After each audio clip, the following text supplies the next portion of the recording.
Érkezett az ökölöttes csomag, már ki is bontottam. Megnézzük, hogy mit kaptunk. Egy hajsampont. A következő a hajkondicionáló balzsam.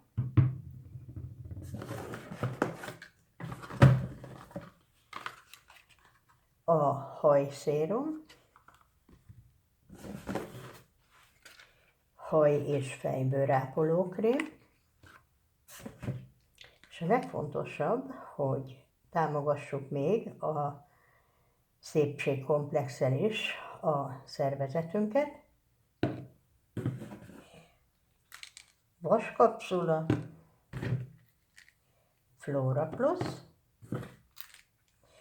az olajfalevél kivonat,